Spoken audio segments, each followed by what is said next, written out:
اس سال یعنی 3 ہجری میں سیدنا حسن رضی اللہ عنہ پیدا ہوئے۔ نبی کریم صلی اللہ علیہ وسلم نے سیدنا عمر فاروق رضی اللہ عنہ کی بیٹی سیدہ حفصہ رضی اللہ عنہا سے نکاح کیا۔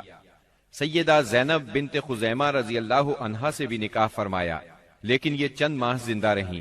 وراثت کا قانون بھی اسی سال نازل ہوا۔ مشرکہ سے نکاح مسلمانوں کے لیے اب تک جائز تھا، اسی سال حرام قرار پایا۔ احد میں مسلمانوں کو جو وقتی شکست اٹھانا پڑی، اس کے اثرات اچھے نہیں نکلے۔ دشمن دلیر ہو گئے اور وہ کھل کر مد مقابل آ گئے، اور کئی واقعات ایسے پیش آئے جو مسلمانوں کے حق میں بہتر نہیں تھے۔ یہاں ہم ان واقعات کا ذکر کرتے ہیں۔ ازل اور قارہ قبائل کے کچھ لوگ رسول اللہ صلی اللہ علیہ وسلم کے پاس آئے اور درخواست کی، اے اللہ کے رسول، ہمارے ہاں اسلام کا چرچا ہے لیکن دین سکھانے والا کوئی نہیں، لہٰذا آپ ہمیں دین سکھانے اور قرآن پڑھانے کے لیے کچھ لوگوں کو بھیج دیں۔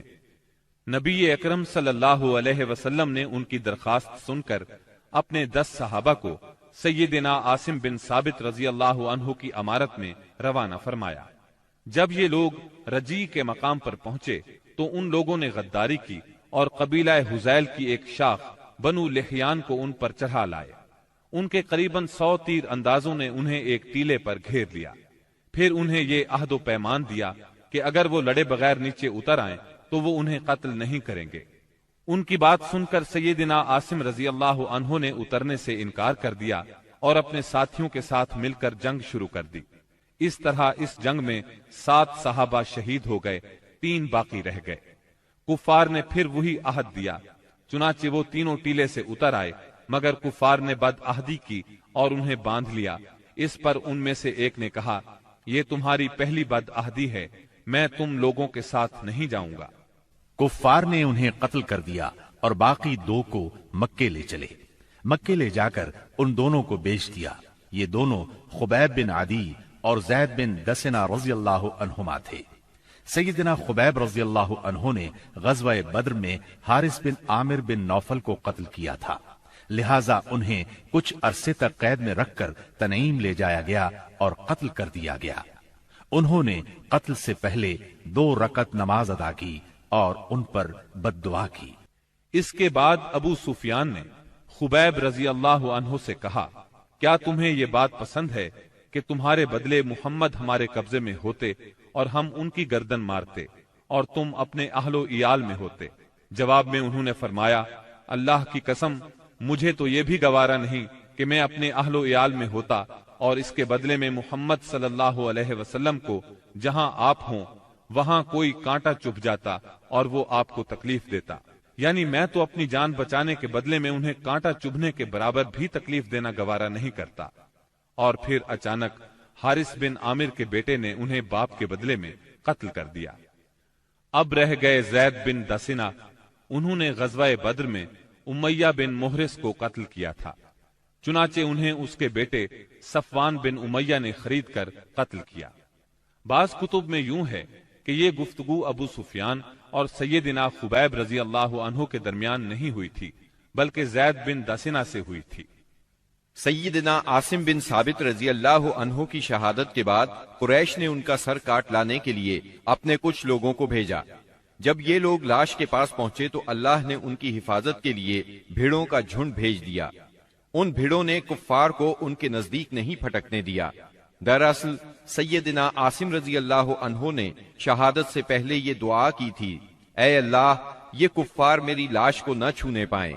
سو اللہ نے ان کی دعا قبول فرمائی اور لاش کی حفاظت کے لیے بھیڑوں کو بھیج دیا۔ سیدنا عمر رضی اللہ عنہ کو اس واقعے کی خبر ہوئی تو فرمایا کرتے تھے کہ اللہ مومن بندے کی حفاظت اس کی وفات کے بعد بھی کرتا ہے جیسے اس کی زندگی میں کرتا ہے۔ انہی دنوں اس قسم کا سانحہ بیر معونہ پر پیش آیا۔ یہ واقعہ رجی والے واقعے سے کہیں زیادہ المناک تھا۔ اس کا خلاصہ یہ ہے کہ ابو براء عامر بن مالک مدینہ طیبہ میں آیا اور خدمت نبوی میں حاضر ہوا۔ یہ ملائب الاسنہ کے لقب سے مشہور تھا۔ اس کا مطلب ہے نیزوں سے کھیلنے والا۔ آپ نے اسے اسلام کی دعوت دی۔ اس نے اسلام قبول نہ کیا لیکن دوری بھی اختیار نہ کی اور یہ امید ظاہر کی کہ اگر اہل نجد کے پاس تبلیغ کے لیے آدمی بھیج دیے جائیں تو وہ اسلام قبول کر لیں گے۔ اس نے یہ بھی کہا کہ آپ جن لوگوں کو بھیجیں گے وہ میری پناہ میں ہوں گے۔ چنانچہ رسول اللہ صلی اللہ علیہ وسلم نے 70 صحابہ کی جماعت اس کے ساتھ کر دی۔ یہ 70 کے 70 قرآن کے حافظ اور قاری تھے۔ انہوں نے بئر معونہ پر پڑاؤ ڈالا۔ سیدنا حرام بن ملحان رضی اللہ عنہ رسول اللہ صلی اللہ علیہ وسلم کا خط لے کر قبیلے کے سردار اللہ کے دشمن عامر بن طفیل کے پاس گئے۔ اس نے خط پڑھنے کی بجائے اپنے ایک آدمی کو اشارہ کیا کہ انہیں قتل کر دے۔ اس نے کمر کی طرف سے نیزے کا وار کیا، نیزہ آر پار ہو گیا۔ وہ یہ کہتے ہوئے گرے، رب کعبہ کی قسم میں کامیاب ہو گیا۔ پھر اس بدطینت نے فوراً ہی باقی صحابہ پر حملہ کرنے کے لیے بنو عامر کو آواز دی۔ وہ لوگ اس لیے نہ آئے کہ ابو برا عامر بن مالک نے مسلمانوں کو پناہ دی تھی۔ انہوں نے اس کی آواز پر کان نہ دھرے، چنانچہ اس نے بنو سلیم کو آواز دی۔ بنو سلیم اور اس کی چند شاخوں ریل، زکوان اور اسیہ نے آ کر صحابہ کرام رضی اللہ عنہم کا محاصرہ کر لیا اور سب کو شہید کر ڈالا۔ صرف کعب بن زید اور عمرو بن امیہ زمری رضی اللہ عنہما بچ رہے۔ کعب بن زید تو زخمی تھے، ان لوگوں نے انہیں مردہ خیال کیا، چنانچہ انہیں بعد میں شہداء کے درمیان سے اٹھا لیا گیا۔ وہ زندہ رہے اور غزوہ خندق میں شہید ہوئے۔ عمرو بن امیہ زمری منذر بن عقبہ کے ساتھ اونٹ چرانے کے لیے گئے ہوئے تھے۔ انہوں نے پڑاؤ کی جگہ پر پرندوں کو منڈلاتے دیکھا تو بھانپ گئے کہ کوئی سانحہ ہو گیا ہے۔ فوراً وہاں پہنچے۔ حالات دیکھ کر منذر بن عقبہ نے ان دشمنوں سے لڑ کر شہید ہونے کا فیصلہ کیا، چنانچہ وہ ان سے لڑے اور لڑتے لڑتے شہید ہو گئے۔ عمرو بن امیہ کو قید کر لیا گیا۔ جب عامر بن طفیل کو بتایا کہ ان کا تعلق قبیلہ مزر سے ہے تو عامر نے ان کی پیشانی کے بال کٹوا کر اپنی ماں کی طرف سے انہیں آزاد کر دیا۔ اس کی ماں نے ایک گردن آزاد کرنے کی منت مانی تھی۔ عمرو بن امیہ رضی اللہ عنہ مدینہ منورہ کی طرف روانہ ہوئے۔ راستے میں قرقرہ نامی ایک مقام پر پہنچے تو بنو کلاب کے 2 آدمی ملے۔ عمرو بن امیہ رضی اللہ عنہ نے انہیں دشمن کے آدمی خیال کیا اور قتل کر دیا، حالانکہ ان کے پاس رسول اللہ صلی اللہ علیہ وسلم کی طرف سے عہد موجود تھا۔ چنانچہ جب یہ مدینہ منورہ پہنچے اور اس واقعے کی اطلاع دی تو رسول اللہ صلی اللہ علیہ وسلم نے فرمایا، تم نے 2 ایسے آدمیوں کو قتل کیا ہے جن کی دیت مجھے دینا ہوگی۔ اللہ کے رسول صلی اللہ علیہ وسلم کو واقعہ رجی اور بئر معونہ سے بہت رنج پہنچا۔ یہ دونوں حادثے ایک ہی مہینے یعنی صفر 4 ہجری میں پیش آئے تھے، اور کہا جاتا ہے کہ دونوں حادثات کی خبر آپ کو ایک ہی رات میں پہنچی تھی۔ آپ نے ان قاتلوں پر 30 دن تک نماز فجر میں بد دعا فرمائی، یہاں تک کہ اللہ نے ان شہداء کی طرف سے یہ پیغام نازل کیا، ہماری قوم کو ہماری طرف سے یہ بات پہنچا دیں کہ ہم اپنے رب سے ملے تو وہ ہم سے راضی ہے اور ہم اس سے راضی ہیں۔ اس کے بعد آپ نے قنوت ترک کر دی۔ عمرو بن امیہ زمری رضی اللہ عنہ نے جب واپس آ کر بنو کلاب کے 2 آدمیوں کے قتل کی اطلاع دی تو رسول اللہ صلی اللہ علیہ وسلم چند صحابہ کے ساتھ بنو نذیر کے پاس تشریف لے گئے تاکہ معاہدے کے مطابق دونوں مقتولین کی دیت میں مدد کریں۔ انہوں نے آپ سے کہا، ابو القاسم ہم ایسا ہی کریں گے، آپ تشریف رکھیے، ہم آپ کی ضرورت پوری کیے دیتے ہیں۔ ان لوگوں نے آپ کو ایک دیوار کے نیچے بٹھایا۔ آپ دیوار سے ٹیک لگا کر بیٹھ گئے۔ ادھر یہود جمع ہوئے، ان پر شیطان سوار تھا۔ انہوں نے باہم مشورہ کیا اور کہا، ہم میں سے کون ہے جو اس بھاری پتھر کو اوپر لے جا کر آپ کے سر پر گرا دے؟ اس پر ایک بدبخت ترین یہودی عمرو بن جہاش اٹھا۔ اس نے کہا، یہ کام میں کروں گا۔ پھر اس نے پتھر اٹھایا اور اس کو اوپر کی طرف لے چلا۔ ادھر سیدنا جبرائیل علیہ السلام نے آ کر نبی صلی اللہ علیہ وسلم کو ان کے ارادے کی خبر کر دی۔ چنانچہ آپ تیزی سے اٹھے اور مدینہ منورہ چلے آئے۔ بعد میں صحابہ رضی اللہ عنہم بھی آپ سے آ ملے۔ آپ نے انہیں سازش سے آگاہ فرمایا۔ اس واقعے پر نبی کریم صلی اللہ علیہ وسلم نے محمد بن مسلمہ رضی اللہ عنہ کو بنو نذیر کے پاس بھیجا۔ ان کے ذریعے سے آپ نے یہود کو پیغام دیا، تم لوگ مدینے سے نکل جاؤ، اب تم یہاں نہیں رہ سکتے، تمہیں 10 دن کی مہلت ہے، اس کے بعد جو یہاں نظر آیا اس کی گردن مار دی جائے گی۔ رسول اللہ صلی اللہ علیہ وسلم کے اس فرمان پر یہودیوں نے وہاں سے چلنے کی تیاری شروع کر دی، لیکن اسی دوران میں رئیس المنافقین عبداللہ بن ابی نے انہیں کہلا بھیجا، ڈٹ جاؤ اور یہاں سے نکلنے سے انکار کر دو، میرے ساتھ 2000 جنگجو ہیں، وہ تمہارے ساتھ تمہارے قلعوں میں داخل ہوں گے اور تمہاری حفاظت کی خاطر جان دے دیں گے، اور بنو قریظہ اور بنو غطفان بھی تمہاری مدد کریں گے۔ اس کا پیغام سن کر یہود نے اپنے اندر قوت اور مضبوطی محسوس کی اور رسول اللہ صلی اللہ علیہ وسلم سے کہلا بھیجا کہ ہم یہاں سے نہیں جائیں گے، آپ جو کر سکتے ہیں کر لیں۔ یہ سن کر رسول اللہ صلی اللہ علیہ وسلم نے کہا، اللہ اکبر۔ صحابہ رضی اللہ عنہم نے بھی مل کر کہا، اللہ اکبر۔ نبی صلی اللہ علیہ وسلم نے مدینہ منورہ کا انتظام سیدنا ابن ام مکتوم رضی اللہ عنہ کو سونپا اور جھنڈا سیدنا علی رضی اللہ عنہ کو مرحمت فرما کر بنو نذیر کے علاقے کا رخ کیا۔ وہاں پہنچ کر ان کا محاصرہ کر لیا۔ انہوں نے بھی اپنے قلعوں اور گڑھیوں میں پناہ لے لی اور اسلامی لشکر پر تیر اور پتھر برسانے لگے۔ نبی صلی اللہ علیہ وسلم نے دیکھا کہ کھجور کے درخت اور باغات ان کے لیے ڈھال بنے ہوئے ہیں، چنانچہ آپ نے ان کو کاٹ دینے اور جلا دینے کا حکم فرمایا۔ اس عمل سے یہودیوں کے حوصلے ٹوٹ گئے اور اللہ نے ان کے دلوں پر مسلمانوں کا رعب طاری فرما دیا۔ چنانچہ 6 روز بعد یا ایک دوسری روایت کے مطابق 15 روز بعد انہوں نے اس شرط پر ہتھیار ڈال دیے کہ وہ مدینہ منورہ سے جلا وطن ہو جائیں گے۔ اس موقع پر بنو قریظہ بھی ان سے الگ تھلگ رہے۔ منافقین کے سردار اور ان کے حلیفوں نے بھی وعدہ خلافی کی اور ان کی مدد کو نہ آئے۔ رسول اللہ صلی اللہ علیہ وسلم نے انہیں اجازت دی کہ وہ ہتھیاروں کے سوا جو ساز و سامان چاہیں لے جا سکتے ہیں، چنانچہ ان سے جو کچھ ہو سکا لے گئے، یہاں تک کہ دروازے، کھڑکیاں، کھوٹیاں اور چھتوں کی کڑیاں تک لے گئے۔ اس جلا وطنی کے بعد ان کی اکثریت اور بڑے لوگوں نے خیبر میں قیام کیا۔ ان کا ایک چھوٹا گروہ ملک شام جا بسا۔ رسول اللہ صلی اللہ علیہ وسلم نے ان کی زمین اور علاقہ خاص مہاجرین اولین میں تقسیم فرما دیا۔ صرف 2 انصاری صحابہ ابو دجانہ اور سہل بن حنیف رضی اللہ عنہما کو ان کی تنگ دستی کے سبب اس میں سے عطا فرمایا۔ اس کے علاوہ آپ اسی میں سے اپنی ازواج مطہرات کا سال بھر کا خرچ نکالتے تھے۔ اس کے بعد جو کچھ بچتا اسے جہاد کی تیاری کے لیے ہتھیاروں اور گھوڑوں کی خریداری میں صرف فرماتے تھے۔ آپ نے ان کے پاس سے 50 خود اور 300 تلواریں بھی پائیں۔ ابو سفیان نے احد میں اعلان کیا تھا کہ اگلے سال جنگ ہوگی، چنانچہ شعبان 4 ہجری کی آمد پر رسول اللہ صلی اللہ علیہ وسلم نے اس کے اعلان کے مطابق بدر کا رخ کیا۔